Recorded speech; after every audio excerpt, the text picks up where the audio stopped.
देखो बच्चों, कंफर्ट बैठे हो सारे? ठीक है, 5 के बजाय आप आगे भी आ सकते हो बेटा, वैसे ठीक हो? ओके, सुनो, एक बार आज ना चैप्टर स्टार्ट करूंगा।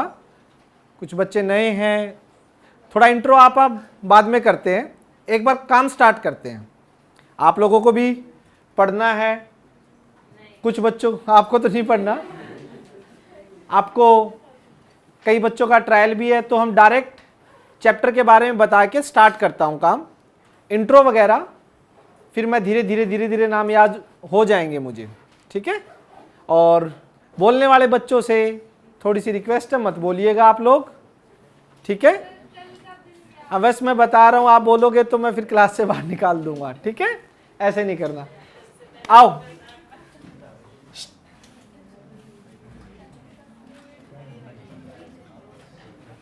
चैप्टर फर्स्ट है आपका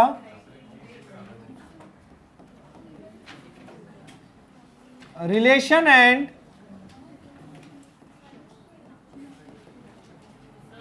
हाँ ना बेटा, ऐसा है,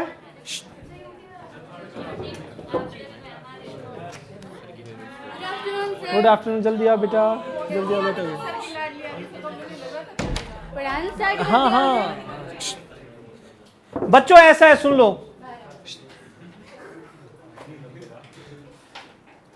आपके स्कूल में मैट्रिक्स डिटर्मिनेंट चलेंगे, अलग अलग स्कूल में अलग अलग होगा। मैं हर साल फर्स्ट चैप्टर से स्टार्ट करता हूं, फर्स्ट से ही कंटिन्यू करेंगे आपके यूटी तक। यूटी वैसे तो जिंदल के आपके जेएमएस के जून, पहला यूटी जुलाई में होता है। शांति, आज नहीं है बेटा, रिकॉर्डिंग है बस। आज तक जितने भी यूटी हुए हैं स्कूलों के, वो या तो मई एंड में हुए हैं। आ जाओ बेटा, ठीक है। कब है डेट शीट?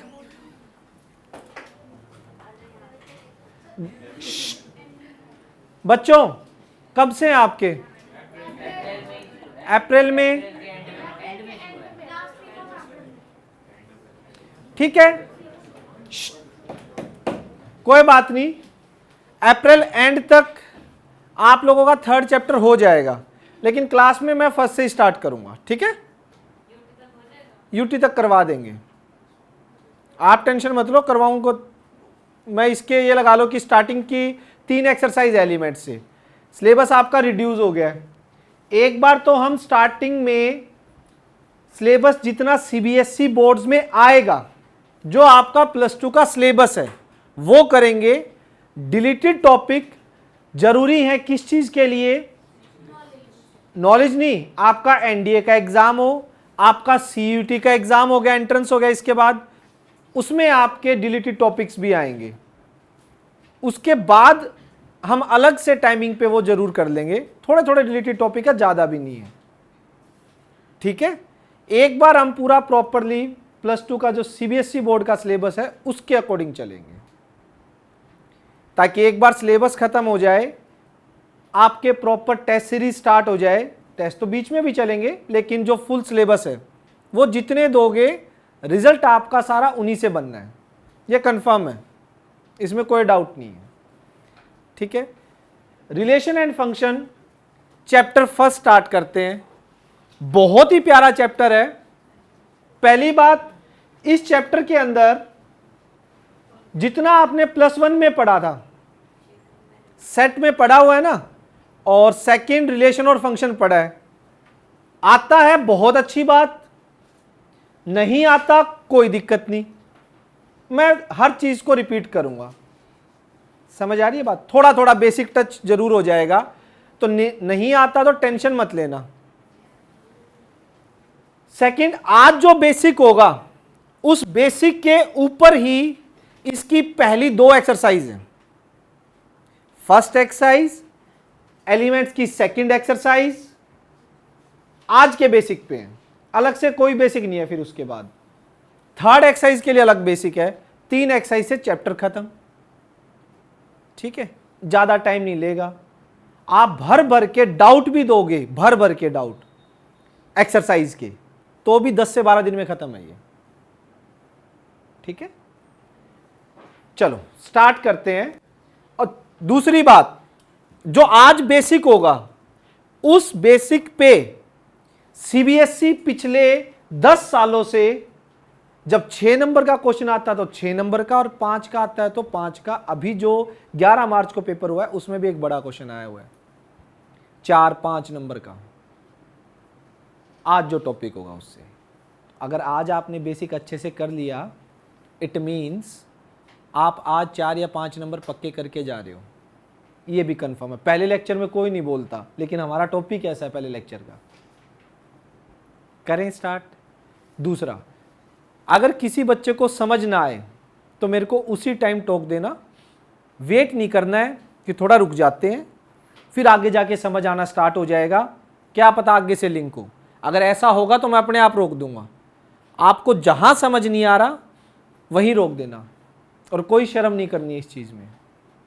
ठीक है, रिलेशन। सबसे पहले रिलेशन की अगर बात आती है तो मैं टॉपिक उठाऊंगा सेट्स, थोड़ा थोड़ा बेसिक टच करेंगे। आपने +1 में पढ़ा था सेट क्या होते हैं, क्या होता है सेट, बताइए जरा। Group of element, well defined. Well defined से मतलब क्या था हमारा, जो सभी के लिए क्या रहे, सेम रहे, पर्सन टू पर्सन वेरी ना करे। जैसे 10 बेस्ट क्रिकेटर का मैं एक सेट बोलता हूं, तो क्या 10 बेस्ट क्रिकेटर का सेट एक सेट है? नहीं है, क्योंकि वो पर्सन टू पर्सन क्या कर जाएगा, वेरी कर जाएगा। ठीक, इसके बाद अगर बात करूं तो सेट के जो एलिमेंट है वो कैसे लिखे जाते थे। जैसे ए कोई सेट है, इसमें 1 2 3 और 4 करली ब्रैकेट में लिखे जाते हैं। कैपिटल लेटर से सेट की नोटेशन होती है, स्मॉल लेटर सेट के एलिमेंट हो सकते हैं, सेट की नोटेशन कभी नहीं होते हैं।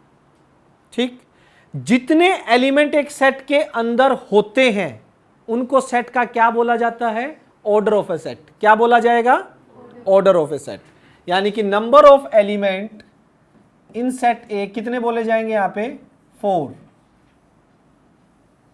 इसको क्या बोलते हैं, ऑर्डर ऑफ ए सेट, या कार्डिनल नंबर भी बोलते हैं, आगे आएगा वो। इतना आ गया समझ। इसके बाद एक छोटा सा सेकंड टॉपिक टच करना है मुझे, जो है आपने +1 में नाम सुना होगा ऑर्डर्ड पेयर।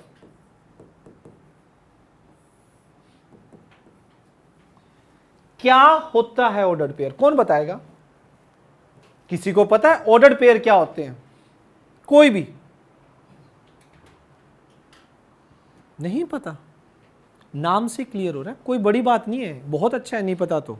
अब सुनोगे ध्यान से, ऑर्डर में लिखा हुआ एक पेयर, पेयर से मीनिंग क्लियर है आपका, जोड़ा, मतलब 2 एलिमेंट।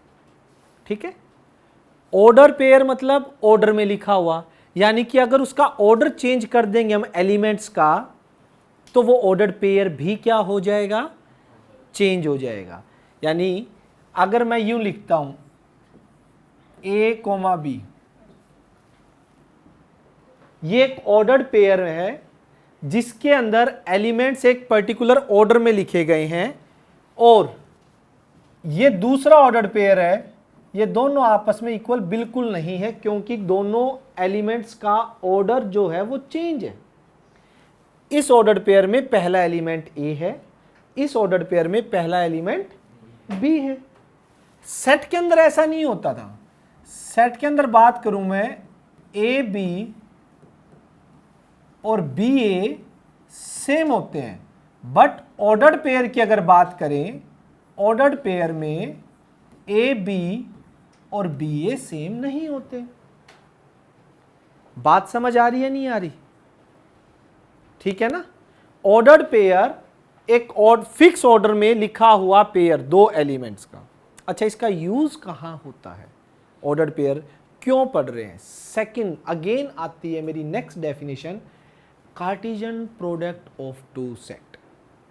और जैसे ही कार्टेशियन प्रोडक्ट टू सेट की पढ़ ली, उसके बाद हमारे टाइप्स ऑफ रिलेशन और रिलेशन क्या होते हैं वो समझ आने स्टार्ट हो जाएंगे आप लोगों को। आइए नेक्स्ट क्या टॉपिक है हमारे पास,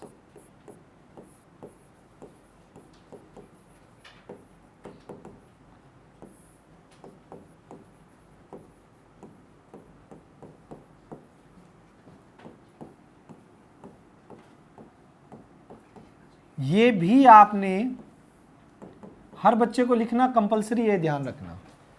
Cartesian product of two set, ये भी +1 में हमने पढ़ा था।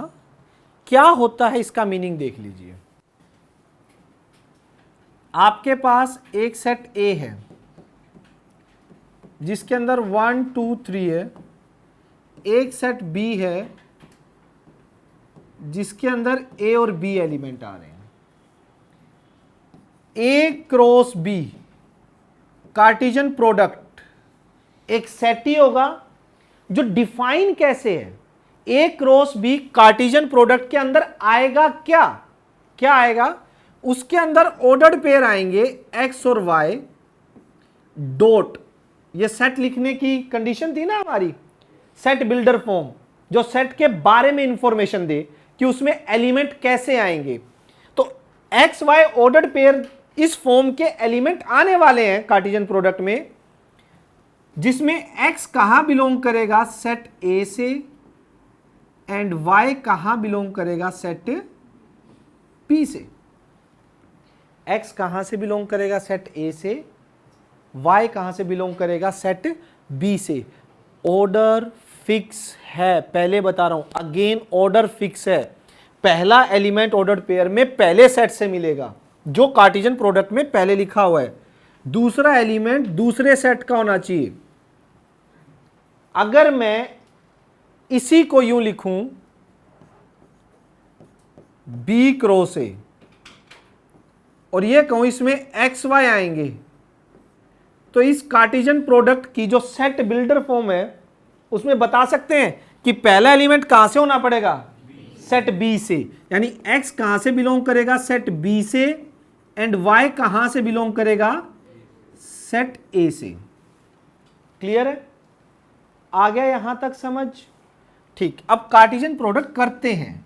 देखिए दिस इज ए और ये आपका बी हो गया, 1 2 3 ए एंड बी। तो कार्टेशियन प्रोडक्ट में आएंगे कौन कौन से, कैसे लिखेंगे इसको, ए क्रॉस बी क्या क्या आएगा जरा ध्यान से देखिए बच्चों।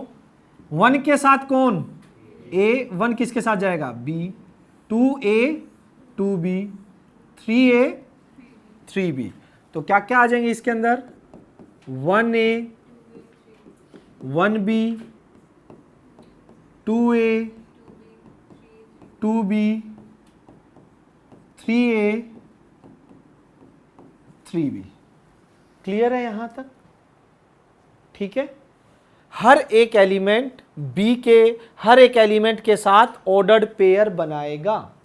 अच्छा, कार्टेशियन प्रोडक्ट में अगर कोई पूछे नंबर ऑफ एलिमेंट कितने हैं, सोचिए नंबर ऑफ एलिमेंट जितने ए में है, जितने नंबर ऑफ एलिमेंट बी में है, दोनों की प्रोडक्ट के बराबर।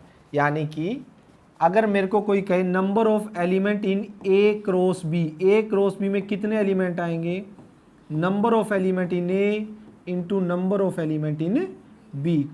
आप देख सकते हैं 3 2 जा 6 एलिमेंट है इसके अंदर। क्लियर है यहां तक, कार्टेशियन प्रोडक्ट समझ आ रही है दो सेट्स की। इसी तरह से अगर मेरे को बी क्रॉस ए करना हो, बी सेट पहले आ जाएगा, बाद में ए सेट रहेगा, जिसमें आपके रहेंगे बी सेट में ए बी और यहां 1 2 3। तो बताइए बी क्रॉस ए में क्या क्या आने वाला है बच्चों, A1 A2 A3 B1 B2 और B3। क्लियर है? इसमें भी 6 एलिमेंट है, A1 के साथ, A2 के साथ, A3 के साथ, B1 B2 B3। मुझे कोई बताएगा क्या यहां पे A क्रॉस B और B क्रॉस A आपस में इक्वल है या नहीं है? इक्वल क्यों नहीं है? नंबर ऑफ एलिमेंट तो इक्वल हैं। याद रखिएगा, दो सेट जिसमें नंबर ऑफ एलिमेंट इक्वल होते हैं उनको बोलते हैं इक्विवेलेंट सेट। यस, अगेन क्या बोला मैंने? इक्विवेलेंट सेट, जिनमें क्या होते हैं? नंबर ऑफ एलिमेंट इक्वल होते हैं। ए क्रॉस बी और B cross A equivalent set तो हैं, बट इक्वल नहीं है। इक्वल होने के लिए दो सेट में हर एक एलिमेंट का आपस में इक्वल होना भी जरूरी है। बट यहां पे सोचो, क्या ये एलिमेंट इसके इक्वल लग रहा है आपको? क्योंकि ये ऑर्डर्ड पेयर है और ऑर्डर्ड पेयर में ऑर्डर मैटर करता है। 1A A1 के इक्वल बिल्कुल नहीं होगा। कहानी समझ आ गई? पक्का? ठीक है, A cross B B cross A आपको पता लग गए। अब चलिए बात करते हैं रिलेशन की। कार्टेशियन प्रोडक्ट के डायरेक्ट बाद रिलेशन, देन आते हैं रिलेशन के टाइप्स। चलें आगे, नेक्स्ट देखो। नेक्स्ट है बच्चों, मैं दो सेट ले रहा हूं। ए सेट लिया मैंने 1 2 3, बी मैंने सेट लिया 1 4 9। मैं एक बार तो इनकी कार्टेशियन प्रोडक्ट ही करता हूं। For example A cross B मैंने कार्टेशियन प्रोडक्ट की, बताइए कौन सा किसके साथ होगा? जल्दी से बताइए। 1 2 3 1 4 9, ए से बी सेट पे कार्टेशियन प्रोडक्ट, फिर इसमें मैं रिलेशन डिफाइन करूंगा। क्या आएगा? 1 किसके साथ? 1 के साथ, 1 4 के साथ, 1 9 के साथ। Yes, 2 1 2 4 2 9 and again 3 1 3 4 3 9। अभी मैं एक डेफिनेशन बोलूंगा, उसके बाद सेकंड रिपीट करूंगा। पहली डेफिनेशन, रिलेशन क्या होता है? अगर ये अधूरी है। रिलेशन क्या होता है? अगर मैं कार्टेशियन प्रोडक्ट पे कोई कंडीशन अप्लाई कर दूं, एलिमेंट्स के आपस में रिलेट होने पर कोई कंडीशन लगा दूं, तो वो एक रिलेशन बन जाता है। जैसे ध्यान से देखिएगा, जैसे यही सेट है, मैं एक R1 रिलेशन डिफाइन कर रहा हूं इस पे, जिसमें x y आएंगे सच दैट x पहले सेट से बिलोंग करेगा, y दूसरे सेट से बिलोंग करेगा। समझ आ रही है बात? और y जो होगा एंड x के स्क्वायर के बराबर होगा। ध्यान से सुनिएगा, मैंने कार्टेशियन प्रोडक्ट ही रखा है, बट उसके एलिमेंट पे एक कंडीशन अप्लाई कर दी है। क्या कंडीशन कर दी है? अब जरा ध्यान से, this be set A, this be set B, 1 2 3 1 4 9, x यहां का एलिमेंट, ठीक है, उस y क्या होगा? उसका स्क्वायर, तो 1 का स्क्वायर, 2 का स्क्वायर, 3 का स्क्वायर आएंगे इसमें ऑर्डर्ड पेयर। लेकिन ऐसे ऑर्डर्ड पेयर आएंगे जिसमें पहले वाले का स्क्वायर कर दे तो ये बन जाए। तो इस रिलेशन में अगर मैं इस रिलेशन की बात करूं तो कौन कौन से ऑर्डर्ड पेयर आए? 1 1 2 4 3 9। ये एक रिलेशन हो गया। मैंने कार्टेशियन प्रोडक्ट पर क्या कर दिया? एक कंडीशन अप्लाई कर दी, ठीक। और ये रिलेशन क्या हो गया, स्क्वायर का रिलेशन हो गया। और ये आप जानते हैं बच्चों कि बहुत सारे रिश्ते ऐसे होते हैं जिनको नाम दिया जा सकता है, बट कुछ रिश्ते ऐसे होते हैं जिनको नाम नहीं दिया जा सकता। अब उसका एग्जांपल लेता हूं मैं, जैसे R2, ये रिश्ता क्या कहलाता है, कौन बताएगा?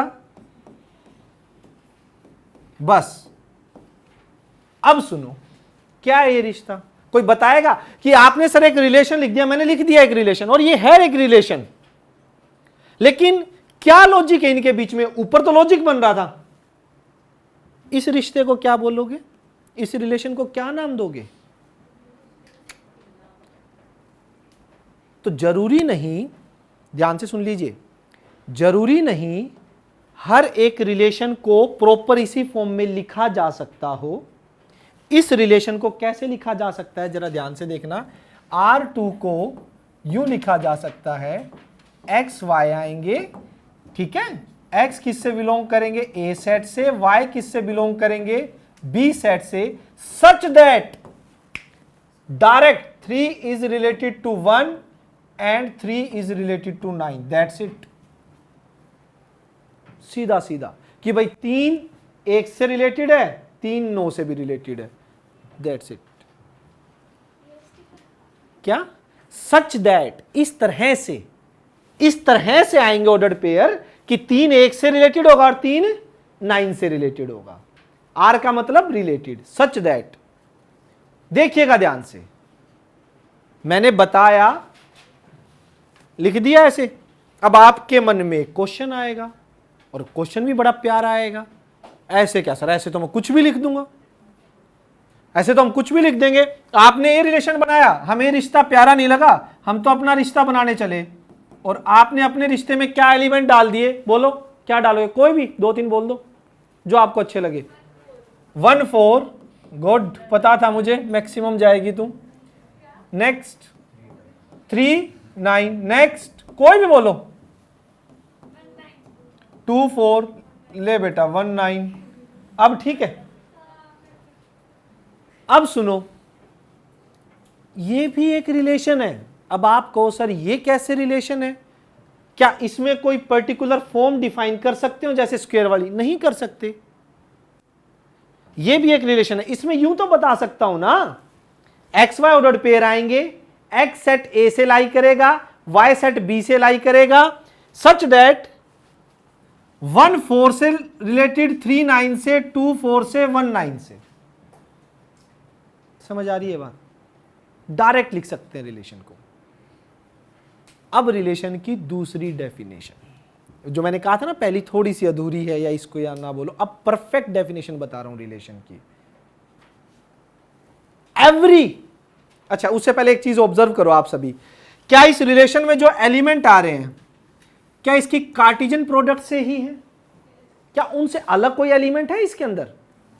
क्या इस रिलेशन में जो सेकंड रिलेशन में जो एलिमेंट आए बेटा, क्या वो कार्टेशियन प्रोडक्ट से ही है? क्या इसकी कार्टेशियन प्रोडक्ट से एक्स्ट्रा है कोई एलिमेंट? या ये रिलेशन डिफाइन करो, ये चारों के चारों एलिमेंट भी कहां से आए हैं? इसकी कार्टेशियन प्रोडक्ट से आए हैं। क्या कोई एलिमेंट अलग है यहां पे? नहीं। तो यहां से मैं एक सीधी सी बात बोल दूं, क्या ये कार्टेशियन प्रोडक्ट का सबसेट नहीं है? सबसेट तो पता होंगे ना, छोटे सेट। एक सेट को दूसरे सेट का सबसेट कब कहा जाता है? जब इसके सारे एलिमेंट इसमें लाई करते हैं। तो क्या ये सेट इसका सबसेट नहीं हुआ? क्या ये सेट इसका सबसेट नहीं हुआ? क्या ये सेट इसका सबसेट नहीं हुआ? है कि नहीं? है ना? तो अब डेफिनेशन आ रही है, every subset of Cartesian product is an relation. क्या लिखोगे? लिखो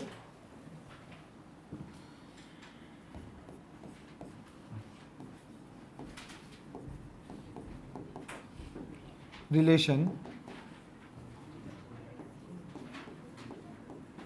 every subset of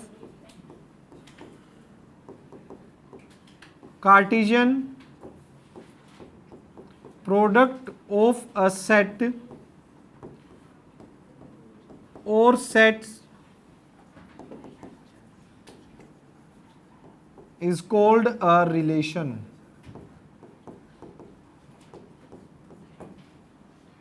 क्या बोला जाएगा उसको? रिलेशन। दो अलग अलग सेट पे भी हो सकते हैं, सेम सेट पे भी हो सकता है।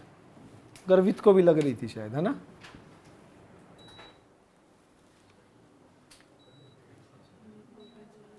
नहीं, वो कर दिया, ये तो ऑन रखूंगा। ये भी लगे तो बता देना।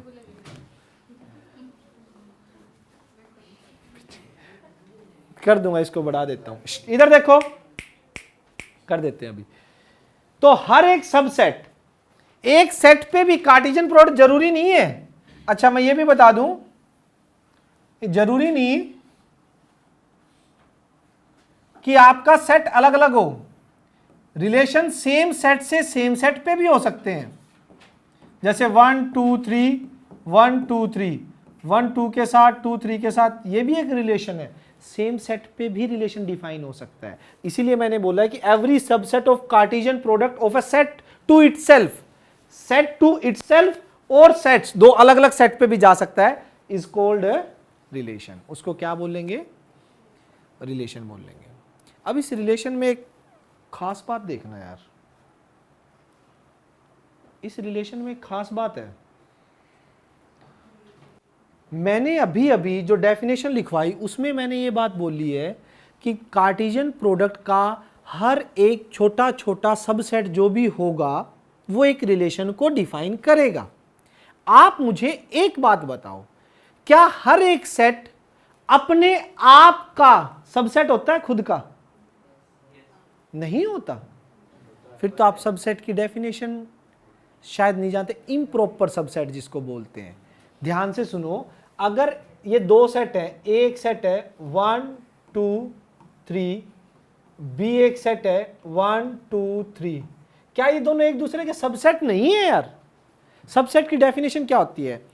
एक सेट को दूसरे सेट का सबसेट कब कहा जाएगा? जब इसके सारे एलिमेंट उसमें आते हो। क्या इस सेट के सारे एलिमेंट इसमें नहीं आते? क्या इसमें कोई एक्स्ट्रा एलिमेंट या इसमें ऐसा एलिमेंट है जो इसमें नहीं है? क्या इसके सारे नहीं आते? तो सेट खुद का सबसेट कहा जा सकता है। शर्त है वो एक इम्प्रॉपर सबसेट होता है। इम्प्रॉपर की डेफिनेशन पढ़ी होगी +1 में। बाकी सारे प्रॉपर सबसेट होते हैं। प्रॉपर मतलब फिट आ जाए उसके अंदर क्या आ जाए? फिट आ जाए। उसमें कोई ना कोई ए में एक एक्स्ट्रा एलिमेंट हो। जैसे मैं सी की बात करूं, 2 और 3, सी ए का प्रॉपर सबसेट है। क्या बोला मैंने? प्रॉपर सबसेट है, क्योंकि ए सेट के अंदर सी सेट से एट लीस्ट एक एलिमेंट ज्यादा होता है तो वो उसका प्रॉपर चला जाएगा। अगर सेम होते हैं, इक्वल होते हैं, तो वो कैसा हो जाएगा? इम्प्रॉपर सबसेट हो जाएगा। कहानी समझ आ गई?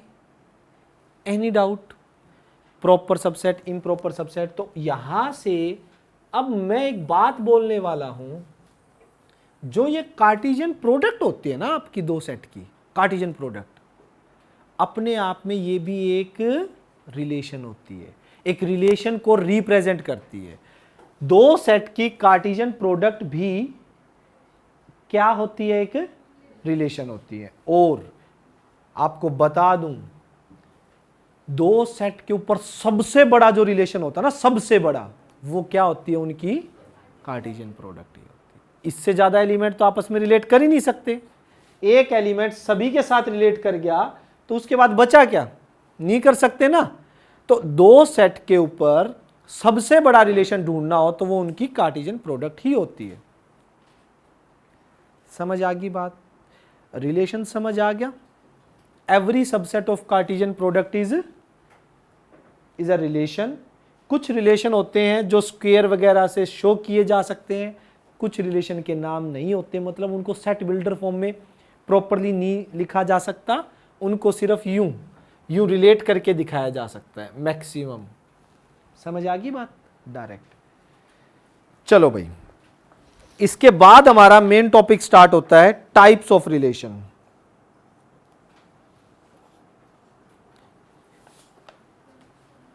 ओके।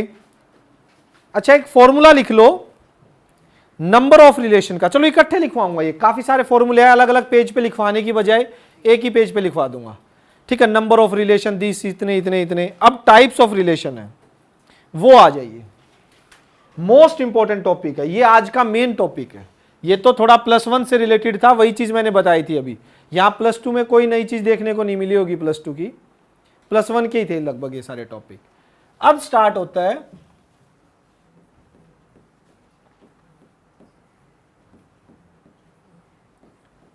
Types of relation. आइए एक एक को ध्यान से देखिएगा। सबसे फर्स्ट 3 और 4 5, ठीक है। सबसे फर्स्ट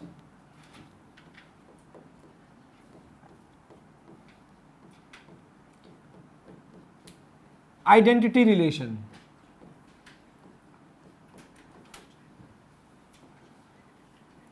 बता देता हूं, ये 7-8 टाइप रिलेशन के समझने के बाद पहली 2 एक्सरसाइज डन, बेसिक है ये आ गया। तो बस फिर तो एग्जाम्पल उठाने हैं। एग्जाम्पल, स्टेटमेंट आई एग्जाम्पल कर दिया, स्टेटमेंट आई एग्जाम्पल कर दिया। लिखना कैसे वो मैं सिखा दूंगा, ठीक है। बेसिक कुछ भी नहीं है उसके बाद। सेकंड,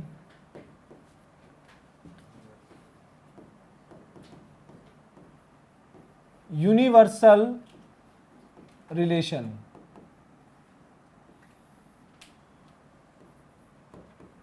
थर्ड, void और empty relation.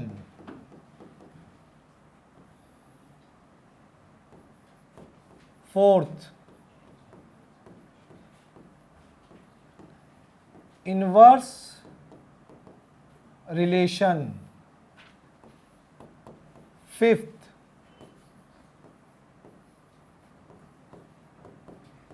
Reflexive. Sixth, symmetric. 11th में मैंने करवाए थे, याद हो तो आप लोगों को।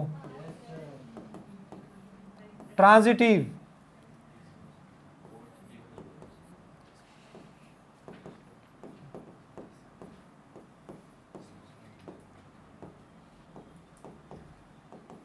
Anti symmetric. 9th, asymmetric.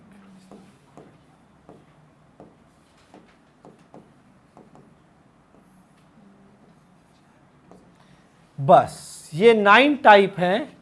आज इनको बहुत अच्छे से करना है। एसिमेट्रिक इसमें नहीं है, मैं करवाऊंगा, बुक में नहीं है एसिमेट्रिक। एसिमेट्रिक का जिक्र तो है आगे जाके। स्टार्ट करें, और इन टाइप्स ये ना समझ आए तो बता देना। वो जो 5 नंबर 6 नंबर का क्वेश्चन बता रहा हूं ना, वो इन 3 पे आ रहा है, इन 3 रिलेशन पे। इन 3 की कॉम्बिनेशन से एक रिलेशन बनता है जिसको इक्विवेलेंस रिलेशन कहते हैं। और बार बार बोर्ड्स में एक ही क्वेश्चन आ रहा है, prove that this is equivalence relation. Statement अलग अलग है लेकिन prove that this is equivalence relation. ये वो बड़ा क्वेश्चन है जो इन 3 रिलेशन पे आएगा। श्योर है, अल्टरनेट नहीं है कि ये ना आए तो इसका इनमें से एक रिलेशन पूछ लेंगे, आएगा किसी ना किसी शक्ल में जरूर, 100% बोर्ड्स में। फर्स्ट से स्टार्ट करते हैं। फर्स्ट की बजाय भी मैं पहले सेकंड करवाऊंगा, फिर थर्ड, फिर फर्स्ट से फोर्थ, क्योंकि एक गजब की चीज है, मैं इन दोनों को कंपेयर में रखना चाहता हूं। इन दोनों को, रिफ्लेक्सिव और आइडेंटिटी को, गजब तरीके से समझ आएगा, ठीक है। उसको 2 मिनट बाद छेड़ेंगे। फिर second,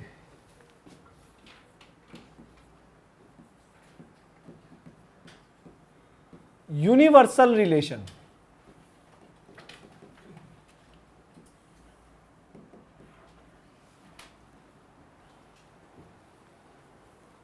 late A be any non empty set, मतलब ऐसा सेट जिसमें कोई ना कोई एलिमेंट जरूर एग्जिस्ट करेगा, then A cross A is called a universal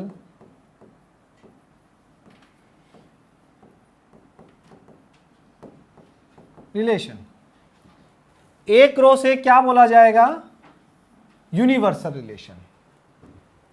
एक सेट A है नॉन एम्प्टी, यानी उसमें कोई ना कोई एलिमेंट है। अभी बात की थी ना थोड़ी देर पहले कि एक सेट की कार्टेशियन प्रोडक्ट या दो सेट की जो कार्टेशियन प्रोडक्ट होती है वो सबसे बड़ा रिलेशन होती है। यूनिवर्सल रिलेशन मतलब एक सेट पे बनाए जा सकने वाला सबसे बड़ा रिलेशन, तो वो उनकी किसके बराबर होगा? कार्टेशियन प्रोडक्ट के बराबर। अब कार्टेशियन प्रोडक्ट से बड़ा कोई रिलेशन बता दीजिए, कोई एलिमेंट बचता ही नहीं है। समझ आ गई बात? वॉइड या एम्प्टी रिलेशन बताओ क्या होता है। पहले तो मैं आपको एक रिलेशन बताता हूं, एक एग्जांपल देता हूं। सोचिए थर्ड के लिए एक सेट है ए, ये भी ए, सेम सेट पे रिलेशन डिफाइन है। रिलेशन क्या है? एक्स वाई आएंगे, एक्स और वाई दोनों ही ए से बिलोंग कर रहे हैं। ए सेट क्या है पहले मैं आपको ये बता देता हूं। एक सेट है जिसमें एक स्कूल के सभी स्टूडेंट्स आ रहे हैं, बट बॉय स्कूल के, बॉय स्कूल है एक, और उसके सभी स्टूडेंट्स का सेट है ए। इसके अंदर सारे स्टूडेंट आ गए, सारे स्टूडेंट, उस बॉय स्कूल में जितने भी स्टूडेंट हैं वो सारे स्टूडेंट आ गए। समझ आ गई? ठीक है। एक्स वाई इसमें ऑर्डर्ड पेयर आएंगे। दो स्टूडेंट आपस में रिलेटेड कब होंगे? अब मैं एक रिलेशन बता रहा हूं। एक्स वाई ए से बिलोंग करेंगे, X is sister of Y. सोच के देखो, क्या बॉय स्कूल में सिस्टर हो सकती है? नहीं हो सकती ना। कोई भी एक एलिमेंट, कोई भी एक स्टूडेंट दूसरे स्टूडेंट की सिस्टर हो ही नहीं सकती बॉय स्कूल में। क्या कोई आपस में टीचर तो हो सकते हैं। टीचर? टीचर कैसे? अरे ये वो सेंट जोसेफ की तुम्हारे कहते हैं क्या? Father sister. हाँ सेट में तो बच्चे ही हैं, टीचर तो वैसे ही नहीं है सेट में। हाँ वो समझ गया था, ठीक है। ऐसे तो गर्ल्स में तो गर्ल्स स्कूल और ये बॉय का रिलेशन हो तो बनेगा। क्यों सारा दिन ब्रो ब्रो बोलते तो हैं। फिर ऐसा सेट जिसके अंदर कोई एलिमेंट नहीं आएगा, एक भी एलिमेंट एक सेट का दूसरे सेट के किसी भी एलिमेंट से रिलेट नहीं कर सकता, क्योंकि इस सेट का कोई स्टूडेंट इस सेट के किसी भी स्टूडेंट की सिस्टर हो ही नहीं सकती। ऐसे रिलेशन को क्या बोला जाता है? वॉइड रिलेशन, एम्प्टी रिलेशन, जिसमें कोई भी ऑर्डर्ड पेयर ना आए। सिंपल है, बहुत सिंपल है, ठीक है।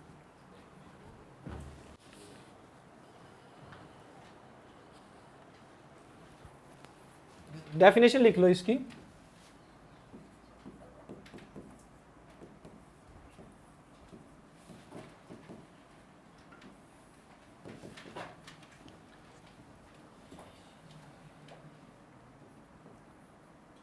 Let A be any non-empty set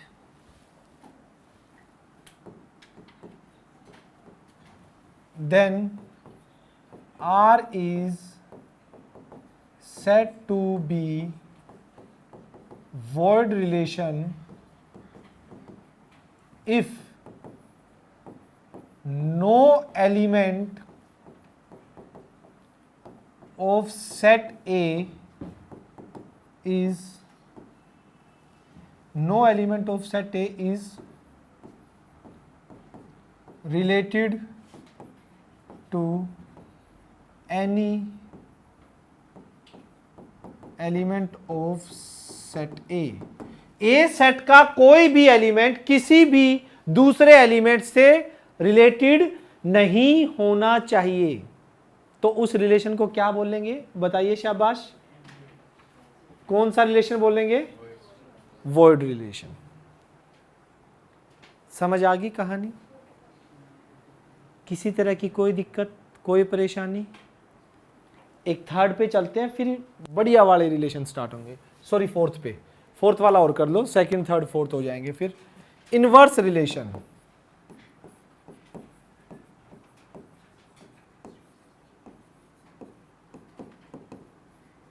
कुछ नहीं है, पहले समझ लो, बहुत ही प्यारा। आप देखिए आर एक रिलेशन है जिसके अंदर 1 2 3 6 7 5 इस टाइप के ऑर्डर्ड पेयर है। कोई भी रिलेशन है, पता नहीं कुछ भी डिफाइन होगा, उसके अकॉर्डिंगली आ गया होगा। इनवर्स रिलेशन कैसे डिफाइन होगा? आर की पावर -1। ये इनवर्स लिखने का तरीका है। समझ आ गई बात? और कैसे लिखेंगे? सभी ऑर्डर्ड पेयर को उल्टा कर दो बस। कैसे? क्या आ जाएगा? 2 1 6 3 एंड 5 7। यस और नो? 2 1 6 3 5 7। क्लियर है? कैसे डिफाइन करेंगे? Let A be any non-empty set and R be any relation on A। R कोई रिलेशन है सच दैट, किस तरह से R के अंदर ए बी आ रहे हैं और ए बी सारे किससे बिलोंग कर रहे हैं? सेट ए से। Then inverse of relation R is defined as R inverse, उसके अंदर सारे बी ए आएंगे जो ए बी बिलोंग करेंगे ए से। अगर एक रिलेशन में ए बी आ रहे हैं तो उसके इनवर्स में बी ए आएंगे। सिर्फ जस्ट घुमा दीजिए ऑर्डर्ड पेयर को, ए बी का बी ए बना दीजिए, वो उसका इनवर्स रिलेशन होगा। कहानी समझ आई? किसी भी तरह की कोई कंफ्यूजन है तो बता दीजिए। अब हमारे अच्छे वाले रिलेशन आ रहे हैं। अच्छे मतलब इंपॉर्टेंट वाले, आइडेंटिटी और रिफ्लेक्सिव सिमेट्रिक ट्रांजिटिव। इनको एक बहुत ही बिंदास एग्जांपल के साथ समझाने वाला हूं, बहुत अच्छे से समझ आने वाले हैं आप लोगों को। इतना लिख लिया हो तो आगे चलूं? चले? हाँ रुक गया।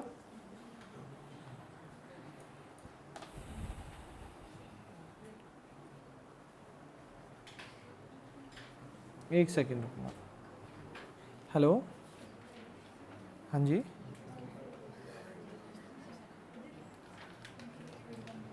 जी मैम, जी जी, हाँ जी 6 to 7 है मैम, बिल्कुल है। हाँ जी शाम को, ठीक जी। कोई बात नहीं मैम, अभी 5-7 दिन पढ़ के देख लीजिए आराम से।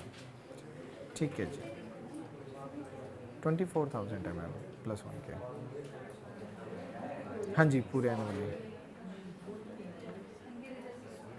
हाँ लेकिन इकट्ठे होंगे मैम, वो मैं बता दूंगा। अभी मैं क्लास में हूँ, मैं फ्री होके कर लूँगा जी आपसे। आप जी मैम, ओके जी। सुनो भाई,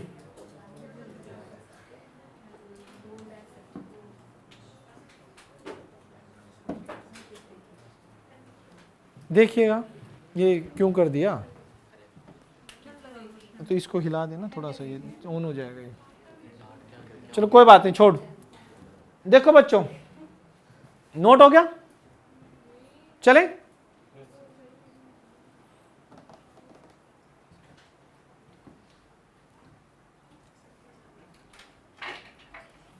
जल्दी कर, वो पीछे नहीं हुआ उनका। क्या? अरे रुक जा यार, ये खराब है।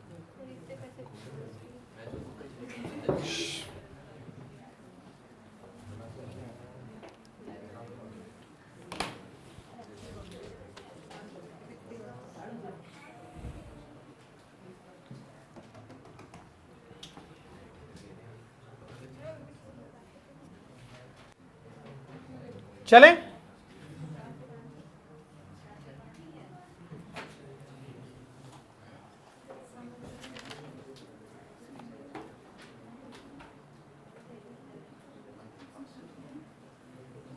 देखो भाई, फर्स्ट रिलेशन जो था वो आ रहा है आपका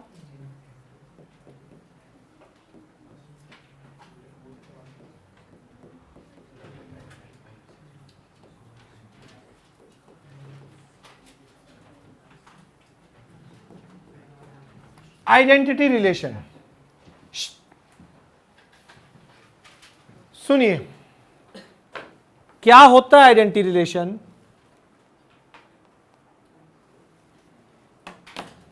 इन चारों को ना मैं एक फ्रेंडशिप के एग्जांपल से समझाऊंगा आप लोगों को, चारों रिलेशन को बहुत अच्छे, ठीक है। चलो, इसके अंदर मुझे सबसे पहले एक चीज बताओ, आपको क्या लगता है कि एक इंसान का सबसे अच्छा दोस्त कौन होता है? कौन होता है? नॉलेज ना, कौन होता है? वो खुद।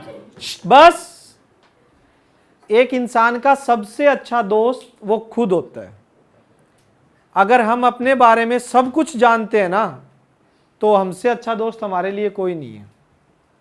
हम इग्नोर बहुत सी चीज़ों को करते हैं कि नहीं नहीं ऐसा हो जाएगा, हमें पता है कुछ नहीं होगा। बोले मैं मंगलवार से मंडे से पढ़ना स्टार्ट करूंगा, +2 में स्टार्ट करूंगा, पता है हमें कितना पढ़ना स्टार्ट करेंगे। आइडेंटिटी रिलेशन वही है, ये कहता है बाकी सब बकवास है, अपना सोचो, खुद से दोस्ती रखो।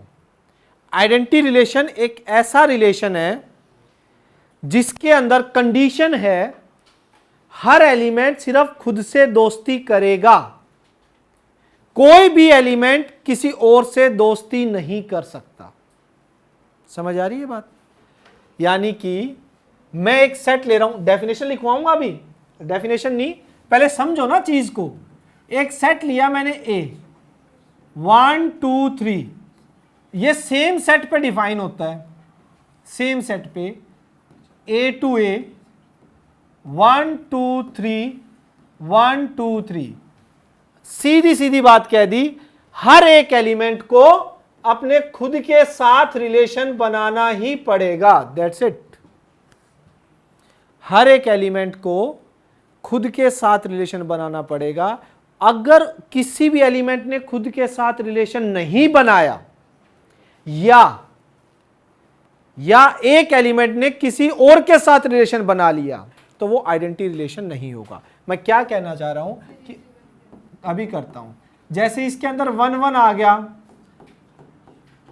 2 2 आ गया, तो कोई पूछ रहा है ये आइडेंटिटी रिलेशन है, मैं कहूंगा नहीं, आइडेंटिटी रिलेशन की कंडीशन है हर एक एलिमेंट को अपने खुद के साथ रिलेट होना पड़ेगा, खुद के साथ दोस्ती करनी पड़ेगी। बात आ रही है समझ? क्या नहीं आई इसमें? सेकंड, अगर 1 1 है, 2 2 है, 3 3 है, इनके बाद अगर 3 ने 1 के साथ दोस्ती भी कर ली तो भी ये आइडेंटिटी रिलेशन नहीं है। सिर्फ खुद का फायदा देखो, थोड़ा सा क्या, क्योंकि उसमें हर एक को एक सेट में आ गया ना, तो हर एक एलिमेंट पे कंडीशन है कि उसे खुद के साथ दोस्ती करनी पड़ेगी, सबको करनी पड़ेगी अपने आप के साथ। अगर एक ने भी नहीं की तो वो आइडेंटिटी रिलेशन नहीं होगा, ये कंडीशन है इसकी। वो आपको अभी मैं जो डेफिनेशन लिखवाऊंगा उसमें पता लग जाएगा। आइडेंटिटी रिलेशन में ना कोई एक्स्ट्रा आना चाहिए, हर एलिमेंट खुद से रिलेट होना चाहिए। लिखो इसकी डेफिनेशन लिखो, a relation R in a set A is called identity relation. क्या है? A relation R on a set A is called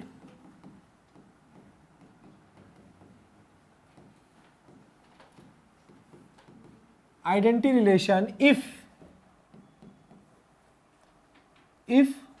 for all A belongs to R, नहीं इसको ऐसे, एक सेकंड रुकना,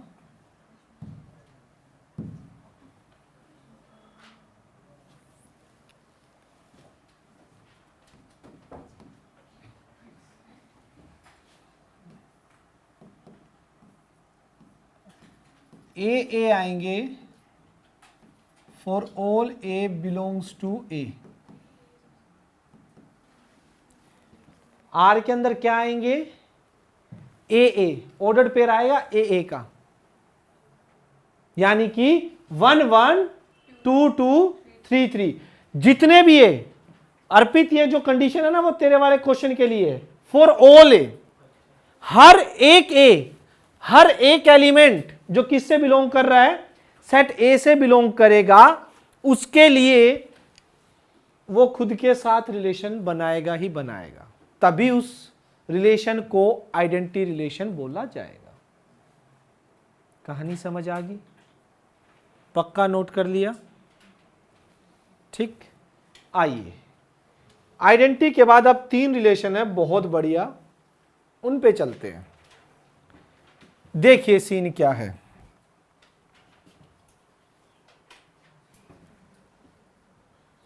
क्योंकि मेरे को ना क्लियर दिखेगा नहीं वहां से,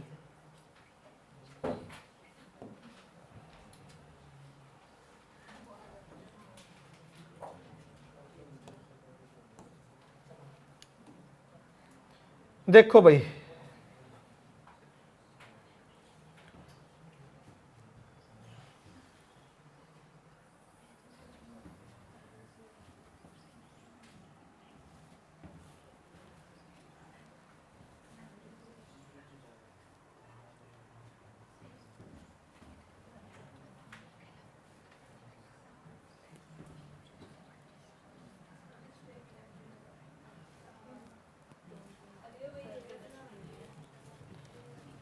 फर्स्ट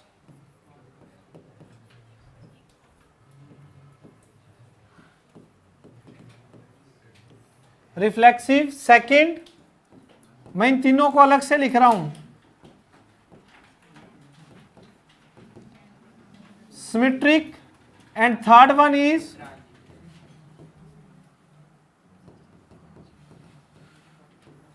ट्रांजिटिव। बातें ना हो बेटा। अब ये क्या है ना, रिफ्लेक्सिव के केस में बच्चा थोड़ा मैच्योर हो गया। क्या हो गया? मैच्योर।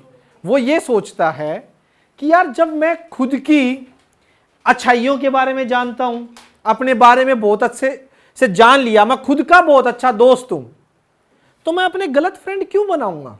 सोच के देखो, आप जब अपने आपकी स्ट्रेंथ आपको पता है, आपकी वीकनेस आपको पता है, तो आपको पता होगा कि मेरा जो दोस्त है वो इस चीज का फायदा उठा सकता है और इस चीज का नहीं, तो मुझे इससे फ्रेंडशिप करनी चाहिए नहीं करनी चाहिए, है ना?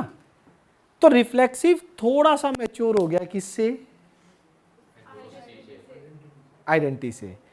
क्या कहता है वो कहता है कि सबसे पहले अपने आप से दोस्ती कर लो। कर ली, फिर आप किसी से दोस्ती करो, कोई फर्क नहीं पड़ता। आप गंदे दोस्त बनाओगे ही नहीं अगर आप अपने आप को जानते हो तो।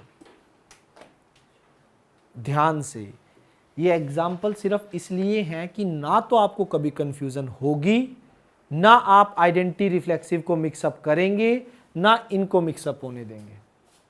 समझ आ रही है बात? रिफ्लेक्सिव क्या कहता है कि इफ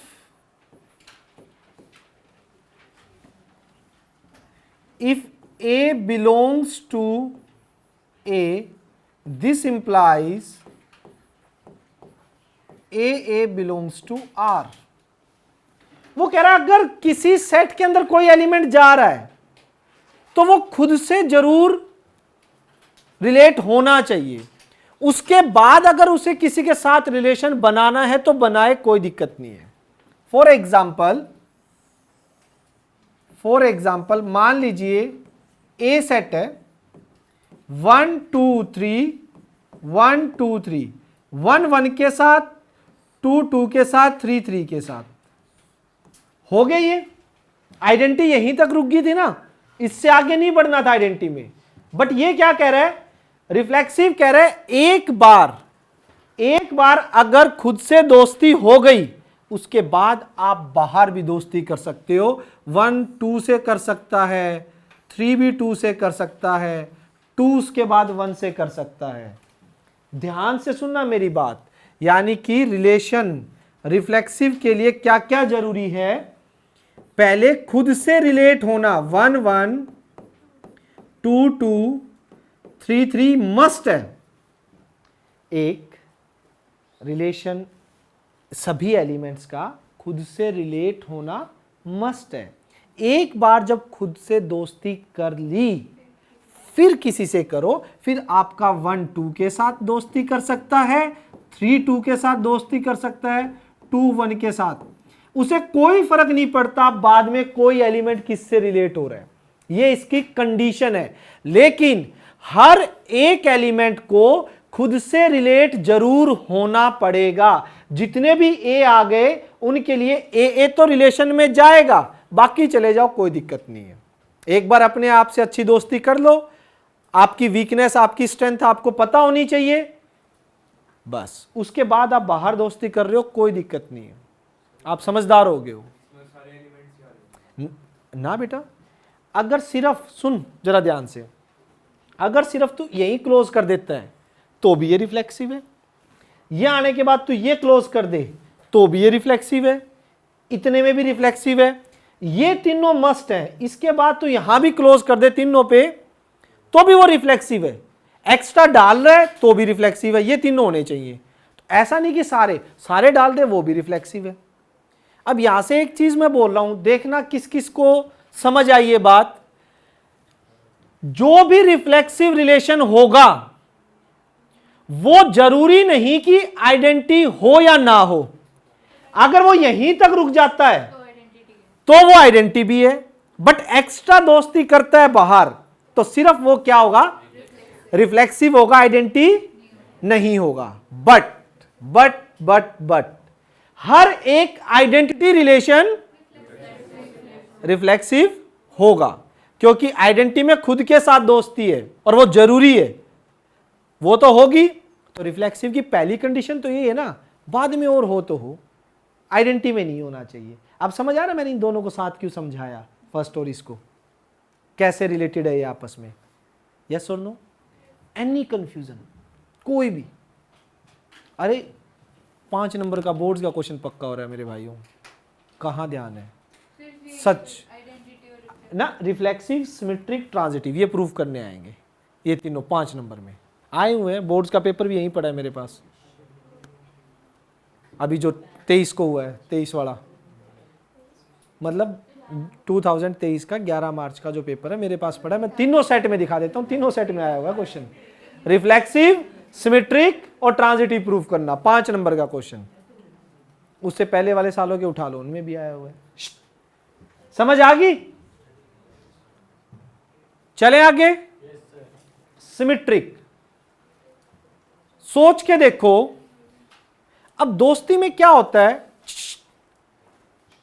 अगर 2 जनों की बहुत प्यारी दोस्ती है, एक अपना 100% दे रहा है, एक दोस्त दूसरे दोस्त को जब जरूरत होती है तैयार रहता है, ठीक है, उसकी पूरी हेल्प करता है, 2-2 घंटे एक्टिवा पे वेट करता है, किसी की वेटिंग में अगर उसको बिठा रखा है, भाई जब निकले बता दियो, ठीक है। तो दूसरे वाले की उम्मीद क्या होगी, सोच के देखो, दूसरे वाला क्या चाहेगा कि मेरे लिए भी यही करे, है ना। आप किसी के लिए पूरी डेडिकेशन के साथ अपनी फ्रेंडशिप निभा रहे हो तो दूसरा भी तो यही चाहेगा ना, तभी दोस्ती चलेगी। दोनों में क्या होनी चाहिए, सिमेट्रिक होना चाहिए, नहीं होना चाहिए। ये आपका सिमेट्रिक रिलेशन है। लेकिन ध्यान से सुनना, ध्यान से, सिमेट्रिक रिलेशन क्या कहता है, पहले मैं आपको यूं समझाऊंगा। ये कहता है कोई भी रिलेशन सिमेट्रिक कब होगा, 1 2 3 1 2 3, कि अगर ए बी का दोस्त है, मतलब अगर 1 ने 3 के साथ दोस्ती कर ली तो 3 को भी 1 के साथ दोस्ती करनी पड़ेगी, 3 को भी 1 के साथ दोस्ती करनी पड़ेगी। अगर सिर्फ 1 3 का दोस्त रहा और सेट के अंदर 3 1 नहीं गया तो दोस्ती नहीं चलेगी ज्यादा दिन, फिर वही ब्रेकअप शेपअप के रोने धोने वो चलेंगे। समझ आ रही है ना बात, ठीक है, समझ रहा हो उदित, ठीक है। यहां देखो, if A B belongs to R, this implies then B A को भी किस में जाना पड़ेगा, आर में जाना पड़ेगा। अगर ए बी आपका रिलेशन में जा रहा है, ए ने बी के साथ दोस्ती कर ली है, तो बी को भी ए के साथ दोस्ती करनी पड़ेगी। अगर किसी रिलेशन में, सोचिए, एक ये रिलेशन है, इसी सेट पे है। अच्छा, आप ये तो जानते हैं ना, अगर एक सेट में मैं 1 2 3 ले रहा हूं तो इसमें बड़े से बड़ा रिलेशन क्या हो सकता है, इनकी कार्टेशियन प्रोडक्ट, जिसमें 9 एलिमेंट आएंगे, 1 1 1 2 1 3 2 1 2 2 2 3 3 1 3 2 3 3। अब मैं इसके अंदर ये लिख रहा हूं 1 1, सिर्फ इतना ही, एक बार समझिए, सिर्फ 1 1 लिखा है। क्या इस सेट पे ये रिफ्लेक्सिव है, रिफ्लेक्सिव है इस सेट पे, सिर्फ 1 1 लिखा है तो क्या ये रिफ्लेक्सिव है, सिर्फ 1 1 लिखा है मैंने। रिफ्लेक्सिव की कंडीशन क्या थी, हर एक एलिमेंट जो सेट में जा रहा है खुद के साथ दोस्ती करनी पड़ेगी। यार 1 ने की है, 2 ने कहां की है, 3 ने कहां की है खुद के साथ दोस्ती, ये रिफ्लेक्सिव नहीं है। क्या ये सिमेट्रिक है,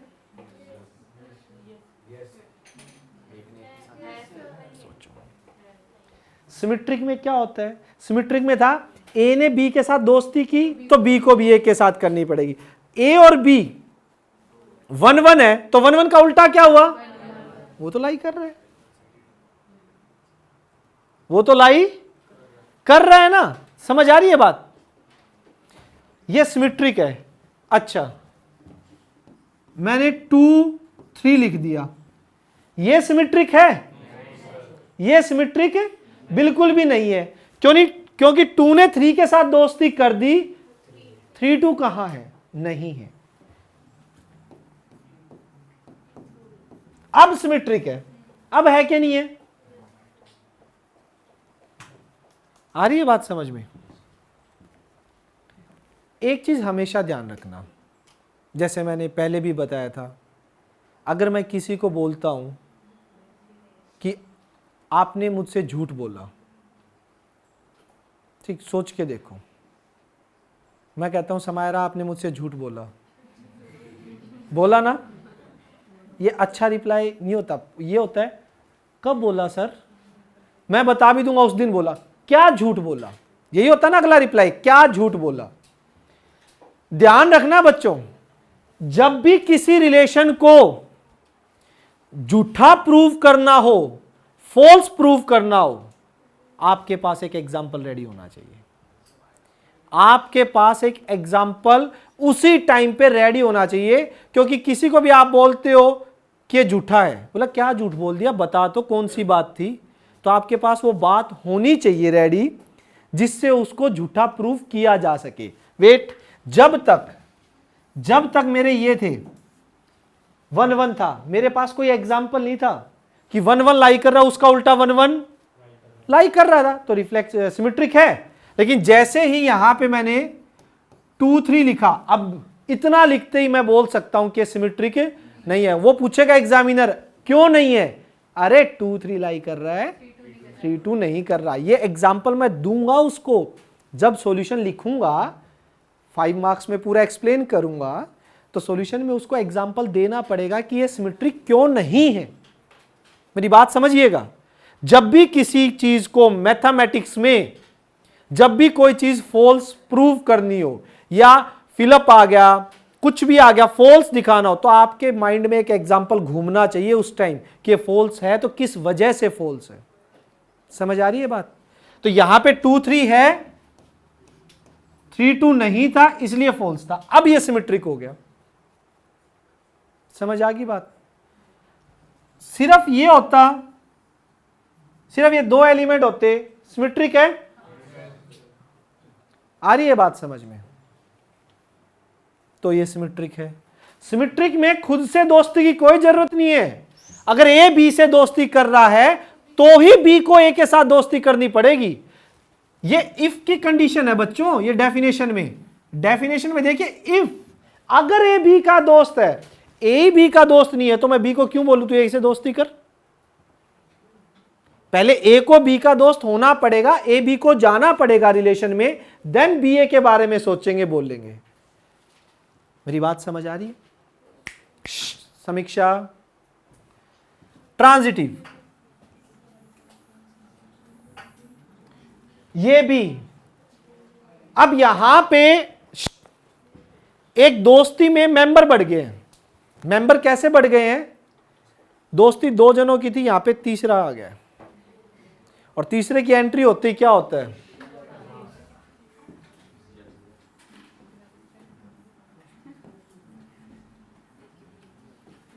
सुनो,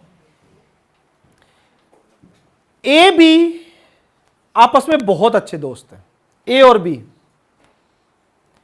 बी सी आपस में बहुत अच्छे दोस्त हैं। अब सीन क्या चल रहा है? अगर ए बी बहुत अच्छे दोस्त हैं तो ए और बी में कभी ना कभी, या मोस्ट ऑफ बी किसकी बात करेगा? सी को बीच में लेके आएगा, बोले यार मैं उसके साथ ये वो अड़ंग बड़ंग जो भी, ठीक है, वो बहुत अच्छी है, उसने ये वो। अरे नेगेटिव तो मैं लेके नहीं जा रहा, मैं तो अच्छा ही बोल रहा हूं। क्योंकि ये बी वाला जो है ना वो ध्रुव है, ठीक है। बात हमारे पास्ट एक्सपीरियंस से पता लग रहा है, बी की जो कंडीशन सेट बैठ रही है वो ध्रुव पे बैठ रही है। अब बी सी आपस में बहुत अच्छे दोस्त हैं, तो बी सी के बीच में किसकी बात चलती होगी? ए की बात चलेगी। बोला ए ये, ए वो, रे वो, ठीक है। तो कभी ना कभी, या ये बहुत जरूरी है ये फ्रेंडशिप को कायम रखने के लिए कि कौन कौन एक हो जाए। यस, शाबाश। ए और सी को हर हाल में एक होना पड़ेगा। ए और सी एक होंगे तब ये रिलेशन क्या बोला जाएगा? ट्रांजिटिव। क्या बोला जाएगा? ट्रांजिटिव। ये ध्यान रखना बच्चों, मैं बता रहा हूं एग्जाम टाइम में कई बार हमें रिलेशन माइंड से निकल जाता है। अगर मैं मैथमेटिकली फॉर्म में करवाऊंगा, इस एग्जाम्पल से ये 5 नंबर का क्वेश्चन आप गारंटी है मार्च में एग्जाम होंगे, मार्च तक ये नहीं भूल सकते। हाँ बेटा, 10th अभी +2 चल रही है, 5 मिनट वेट करो, ठीक है? Okay, 5 minute. लीना मैम पे ही होगी? हाँ, तो वो पता है मेरे को कितने बजे छोड़ना है। 5 मिनट, अभी 10 मिनट पड़े, 5 मिनट और दो। सुन लो, जब तक ये समझा रहा हूं जाने नहीं दूंगा, इसलिए आराम से समझ लो। ए बी रिलेशन क्या है? सुनिए कि इफ ए बी किस में जा रहा है? रिलेशन में। एंड बी सी भी किस में जा रहा है? रिलेशन में। चीजों को आसान बना के याद करो ना, कॉम्प्लिकेट करके क्यों याद करनी है? अगर ए भी रिलेशन में जा रहा है, ए ने किसके साथ दोस्ती कर ली, बी के साथ, बी ने किसके साथ दोस्ती कर ली, देन ए सी को भी, सॉरी आवाज नहीं यार, ए सी को भी किस में जाना पड़ेगा, रिलेशन में जाना पड़ेगा। अगर ए सी रिलेशन में गया तो ये कैसा हो जाएगा रिलेशन, ट्रांजिटिव, अदरवाइज ये ट्रांजिटिव नहीं होगा। ये बस भाई गर्ल्स, ये तो इसकी प्रॉपर डेफिनेशन है, प्रॉपर ये सीन, ठीक है। समीक्षा दोबारा नहीं बेटा, बहुत हो गया। अब यहां से देखो 1 और 2 में बहुत फर्क है। 1 2 3 1 2 3, अगर 1 ने 2 के साथ और 2 ने 3 के साथ दोस्ती कर ली, मतलब क्या क्या आ गया, 1 2 2 3 आ गया। तो सिमेट्रिक के लिए किसको आना पड़ेगा, सॉरी ट्रांजिटिव के लिए, ट्रांजिटिव के लिए 1 ने 2 के साथ दोस्ती कर ली, 2 ने 3 के साथ दोस्ती कर ली, तो 1 और 3 को भी आपस में दोस्ती ना फिर नहीं बनेगी बात। कंडीशन यही होना चाहिए, ए बी सी देन ए सी ए नहीं तो ए सी। समझ आ रही है बात, ये है ट्रांजिटिव की कंडीशन। अब 2 मिनट सुनो मेरी बात, कल आते ही यहीं से रिपीट करना स्टार्ट करूंगा। रिपीट क्या, थोड़ा सा बैकअप देके, कल संडे है, मेरी क्लास सेम टाइम पे बिल्कुल लगेगी, कल कोई छुट्टी नहीं है। समझ आ गई बात, संडे को लगेगी, सेकेंड ही डे है यार, अगले संडे कर लेंगे, आगे तो संडे को लगानी है। और 12th क्लास है, अब टाइम का मत बोला करो। समीक्षा गारंटी देता हूं मैं 100 आउट ऑफ 100 की, बस तू खामोशी के साथ पढ़ती रहे। आप ही के स्कूल के इतने सारे बच्चे हैं और उनसे पूछ लो, मिली है उनको, ठीक है। एक सिंगल स्टेटमेंट भी अलग नहीं मिलेगी एग्जाम में। कल एग्जैक्ट इसी टाइम पे 2:30